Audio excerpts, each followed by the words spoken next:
السلام علیکم دوستو، آج کی ویڈیو کا موضوع ہے راجہ پارس۔ راجہ پورس گجر گوت پوڑ یا پواڑ سے تھا۔ کچھ لوگ اسے راجپوت کہتے ہیں، حالانکہ اس دور میں راجپوت نام کا لفظ تک نہیں تھا۔ جموں کا وہ تاریخی عروج جس نے سکندر یونانی اس کے لشکر کو شکست فاش دی۔ سکندر یونانی جو پوری دنیا پر حکومت کرنے کی ہوس لیے ترکی، عراق، افغانستان، ایران کو تباہ و برباد کرنے کے بعد ہندوستان پر حملہ آور ہوا تھا۔ یہ جنگ اس کی زندگی کی آخری جنگ ثابت ہوئی۔ سکندر کو دھول چٹا کر راجہ پورس صرف جموں ہی نہیں پورے ہندوستان میں رہتی دنیا تک امر ہو گیا۔ 326 قبل مسیح میں سکندر ٹیکسلا میں کچھ عرصہ قیام کرنے کے بعد مئی کے مہینے میں دریائے جہلم کے کنارے پہنچا۔ دریائے جہلم پار راجہ پورس کی حکومت تھی۔ پورس نے سکندر کی اطاعت قبول نہیں کی، اس نے مقابلے کی تیاریاں شروع کر دی۔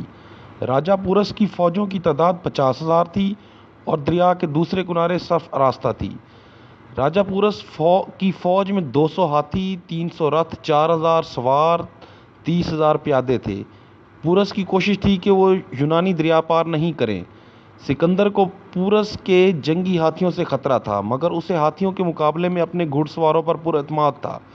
سکندر کی فوج کے لیے دریا عبور کرنا آسان نہیں تھا، کیونکہ دریا چڑھا ہوا تھا۔ دریا عبور کرنے کا آسان طریقہ یہ تھا کہ اکتوبر نومبر تک انتظار کیا جائے، جبکہ پانی کا زور ٹوٹ جائے اور دریا میں پانی کم ہو جائے، مگر سکندر اتنا انتظار نہیں کر سکتا تھا۔ اس لیے اس نے فیصلہ کیا کہ وہ راستہ چرائے گا، لیکن یہ فیصلہ اس کی زندگی کا سب سے غلط ثابت ہوا اور آخری فیصلہ ثابت ہوا اور اپنی زندگی سے ہاتھ دھونا پڑے۔ یونانی فوج کا پڑاؤ کھیوڑا کے پہاڑی سلسلے نمک کے قریب دریائے جہلم کے کنارے پر تھا۔ سکندر نے راجہ پورس کو دھوکہ دینے کے لیے اعلان کرا دیا کہ پانی اترنے کا انتظار کرے گا، اور دشمن کو دھوکہ دینے کے لیے اس نے فوج کو گرد و نواح کی آبادی میں لوٹ مار سامان رسد جمع کرنے کے لیے روانہ کیا۔ دوسری طرف اس کی کشتیوں کا بیڑا ادھر ادھر چکر لگا کر کسی محفوظ مقام تلاش کر رہا تھا وہاں سے دریا کو عبور کیا جائے۔ ان کارروائیوں میں 6-7 ہفتے بیت گئے۔ اسی اثنا برسات کا آغاز ہو گیا اور طغیانی بڑھ گئی۔ یونانی بیڑے نے تلاش اور جستجو کے بعد دریا کو عبور کرنے کی جگہ فوج کے پڑاؤ سے 16 میل آگے چنی۔ سکندر نے فوراً اس منصوبے پر عمل درآمد شروع کیا۔ آرین کے الفاظ کے مطابق اس نے بے انتہا احتیاط کے ساتھ دلیری برتی۔ سکندر نے 5,000 آدمی کیمپ کی حفاظت کے لیے چھوڑے اور 11 یا 12,000 فوج کے ساتھ، جس میں پیادے سوار دونوں شامل تھے، اپنے ساتھ لیے اور رات کے وقت روانہ ہوا۔ سکندر نے روانہ ہوتے ہی طوفان آیا اور بارش شروع ہو گئی، جس سے سکندر دریا عبور کرنے میں شدید مشکلات ہوئیں۔ بیشتر سپاہی، گھوڑے، حربی آلات دریا سرکش کی موجیں بہا لے گئی۔ سکندر بمشکل آدھی فوج لیے کنارے پر پہنچا۔ پورس کو اطلاع ملی، وہ خود مقابلے پر آیا۔ پنجابی لشکر 30,000 پیادے، 2,000 سوار، 120 ہاتھی رتھوں پر مشتمل تھا۔ موجودہ پاکستان میں مونگ یعنی منڈی بہاؤدین کے مقام پر میدان سجا۔ پورس نے اسی اثنا میں جنگی حکمت عملی کے تحت بہتر جگہ پر اپنی پوزیشن سنبھالی۔ سکندر بھی فوج کے ساتھ میدان میں آیا، مگر اس کی فوج کو ناہموار علاقہ میں جگہ ملی۔ پنجابی لشکر میں موجود ہاتھیوں نے یونانی حملہ آوروں پر ہیبت طاری کر دی۔ ہاتھیوں کی جنگ کا سکندر اور اس کی فوج کو کوئی تجربہ نہ تھا۔ کئی سو یونانی تو ہاتھیوں کے پاؤں تلے روندے گئے۔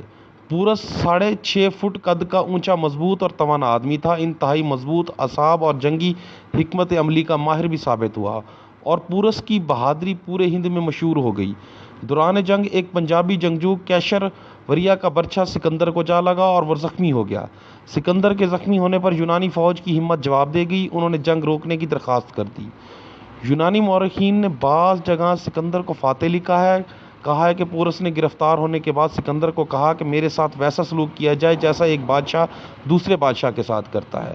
لیکن جب ہم تاریخ کا مطالعہ کریں تو پتہ چلتا ہے کہ اول تو سکندر بادشاہ نے ایرانی، ترکی اور افغانستان کے بادشاہوں کو قتل اور رعایا کو غلام بنا لیا تھا۔ یہی سلوک سکندر ہی نہیں بلکہ فاتح بادشاہ مفتوح بادشاہ سے کرتا آیا ہے کہ اسے قتل کروا دے، ماہ سوائے فتح مکہ کے موقع پر، جہاں رسول صلی اللہ علیہ وآلہ وسلم نے مکہ والوں کی معافی کا اعلان کیا اور مال و اسباب کو ہاتھ تک نہ لگایا۔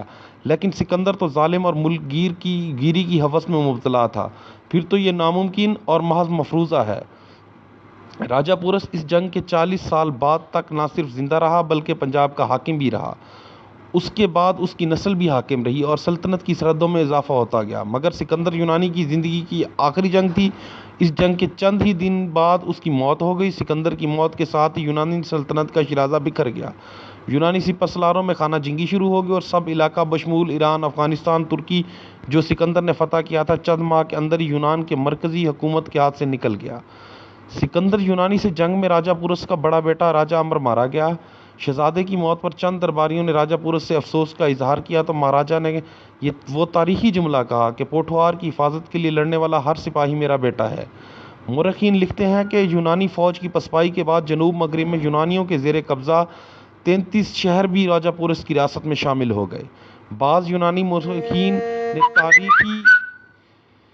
تاریخ میں خود برد کرتے ہوئے یونانی قوم اور سکندر یونانی کی 3 ملک فتح کرنے پر سکندر اعظم بنانے کی ناکام کوشش کی ہے، مگر یہ حقیقت روز روشن کی طرح واضح ہے کہ سکندر کبھی کسی جنگ میں نظر نہ آیا، بعد میں کسی بھی جنگ میں نظر آیا، نہ ہی وہ پنجاب فتح کر سکا۔ السلام۔ مہربانی فرما کر میری ویڈیو کو لائک کر دیں اور چینل کو سبسکرائب کر دیں۔ شکریہ۔